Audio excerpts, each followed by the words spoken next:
सम्माननीय मुख्यमंत्री जी की नेता आदरणीय श्रीमती सोनिया गांधी जी नहीं है,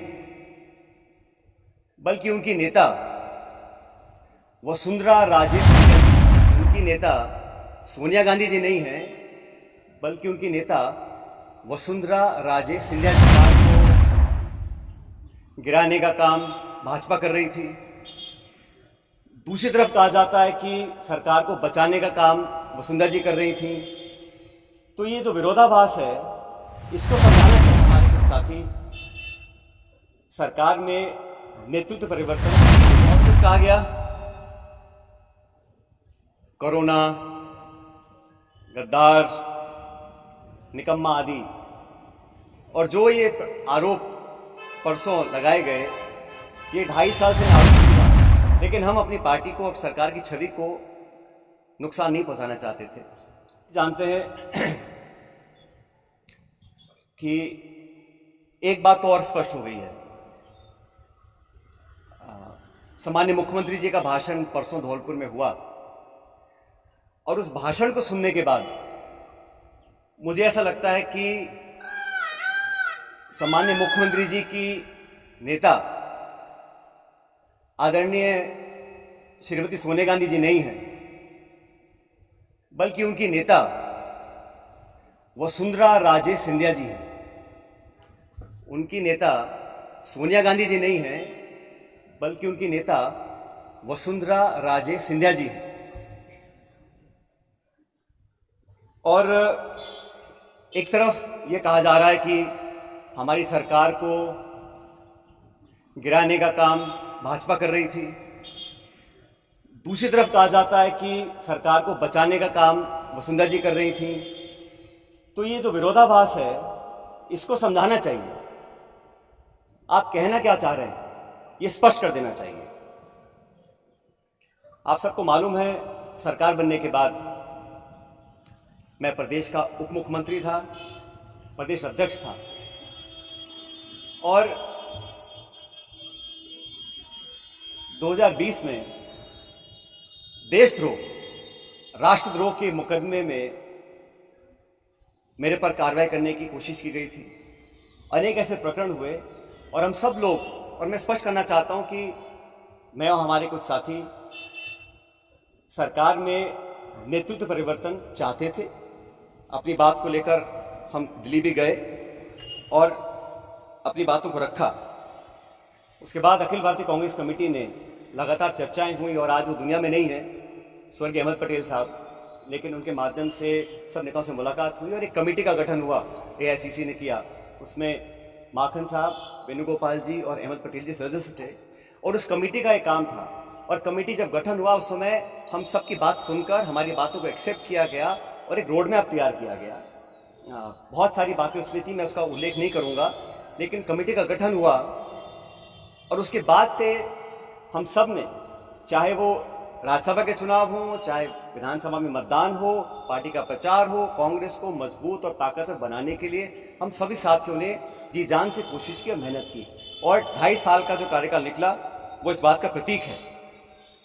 अनुशासन तोड़ने का काम कभी भी किसी ने नहीं किया। मुझे बहुत कुछ कहा गया,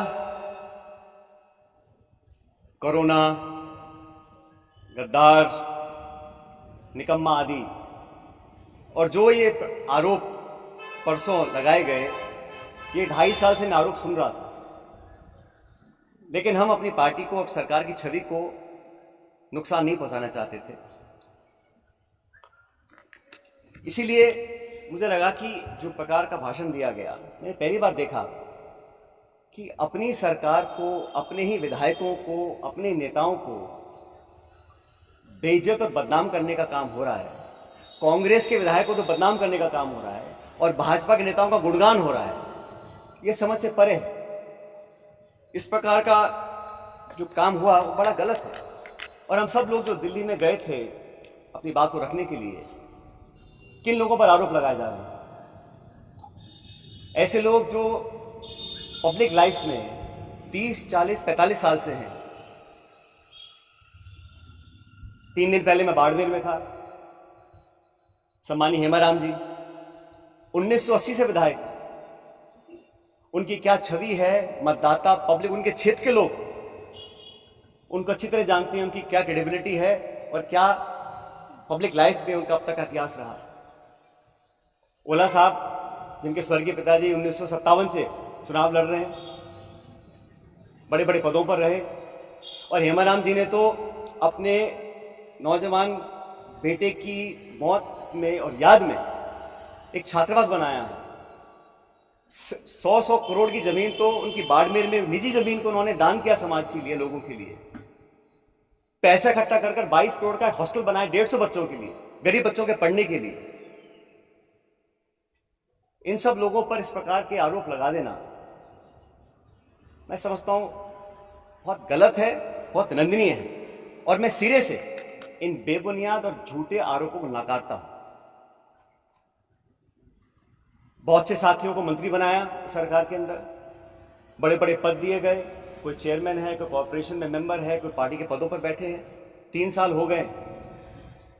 ऐसे लोग जो पब्लिक लाइफ में रहे, जिन्होंने अपना नाम कमाया, जिनकी एक साख है, उन पे आरोप लगा देना कि आप चंद रुपए में बिक गए, मैं इसको बहुत गलत मानता हूं। और 3 साल से कोई कार्रवाई आपने नहीं करी, ये बहुत बड़ा सवाल उठता है।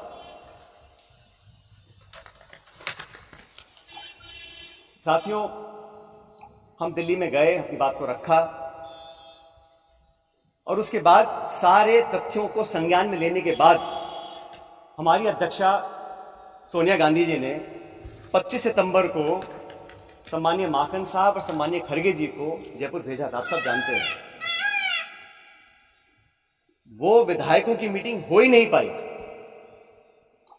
सोनिया गांधी हमारी पार्टी के अध्यक्ष थी उस समय, उनकी जो अवहेलना हुई, उनकी जो मानहानि हुई, उनकी जो बेइज्जती हुई, वो गद्दारी थी। इतने सारे विधायक, 20, 30, 40, पता नहीं कितने विधायकों को उनकी इच्छा के खिलाफ इस्तीफा दिलवाया गया, अपनी सरकार को संकट में खड़ा करा गया। बहुत से लोग आरोप लगाते हैं कि मोदी और शाह के कहने पर इस्तीफे दिलवा दिए गए। अब ये बात मुझे बोले और मैं जाके मंच पे इस बात को बोलूं, ये शोभा देता है क्या? तो मुझे लगता है कि अब तक जो हुआ उस घटनाक्रम में वो इस बात को दिखलाता है अनुशासनहीनता किसने करी, पार्टी का डिसिप्लिन किसने तोड़ा, और सही मायने में संगठन को और सरकार को कौन मजबूत कर रहा है, कौन कमजोर कर रहा है। और अपने नेताओं को खुश करने के लिए बहुत सारे लोग तरह तरह की बातें करते हैं। कोई किसी की चुगली करता है, किसी की चुगली करता है। मुझे बहुत सारे लोग आके बहुत सारी बातें बोलते हैं कि यहाँ हजारों करोड़ का घोटाला हो गया, यहाँ ये स्कैम हो गया। इन्हीं बातों को मैं मंच पर आकर उनका बखान करूं, ये शोभा नहीं देता, ये गंभीर राजनीति का परिचय नहीं है।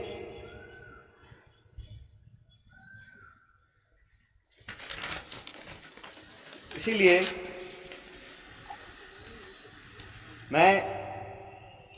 आप जानते हो, पिछले 1.5 साल से चिट्ठियां लिख रहा हूं वसुंधरा जी के कार्यकाल में जो तमाम गंभीर भ्रष्टाचार के आरोप हमने लगाए, अशोक गहलोत जी ने लगाए, मैंने लगाए, मंचों पर लगाए, प्रेस कॉन्फ्रेंस करके लगाए, उनकी जांच क्यों नहीं हो पा रही थी। अब मुझे समझ में आ रहा है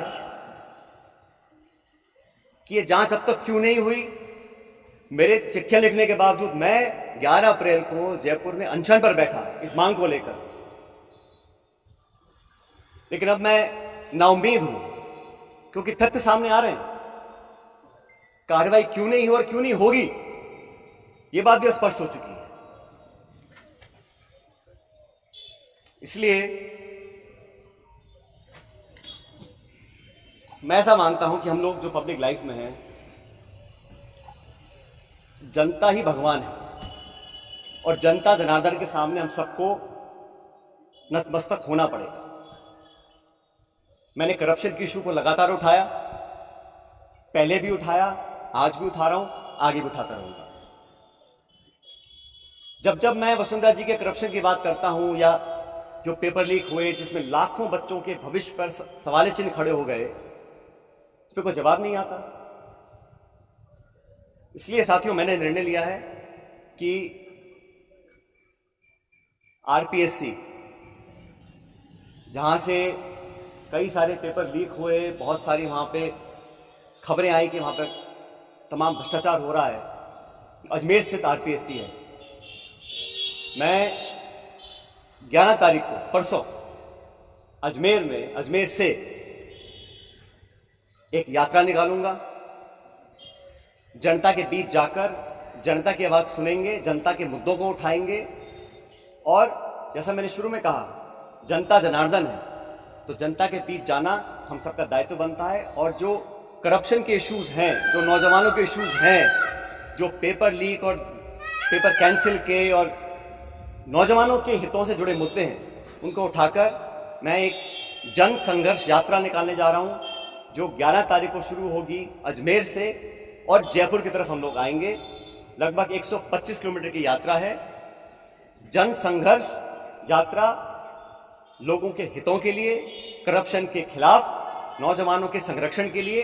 उनकी आवाज को हम सुनेंगे, उनकी आवाज को बुलंद करेंगे और मैं समझता हूं कि सही निर्णय तब लिए जाएंगे जब जनता का पूरा हमारा साथ होगा, जनता का पूरा प्रेशर होगा। पद यात्रा है, जन संघर्ष पद यात्रा 11 मई को मैं अजमेर से शुरू करूंगा और हम जयपुर आएंगे। लगभग 5 दिन का समय इस यात्रा में लगेगा। जैसे मैंने कहा, ये यात्रा किसी के विरोध में ना होकर करप्शन के विरोध में है, नौजवानों के पक्ष में है। जो तमाम जनता में आज मुद्दे हैं, जो इश्यूज को लेकर हम राजनीति करते हैं, जिन इशू पर मैं हमेशा अपनी बात रखता आया हूं, उनके बीच जाकर, उनकी बात सुनकर, उनकी आवाज बनने की हम लोग कोशिश करेंगे। और यह अभियान शुरू होगा 11 तारीख को।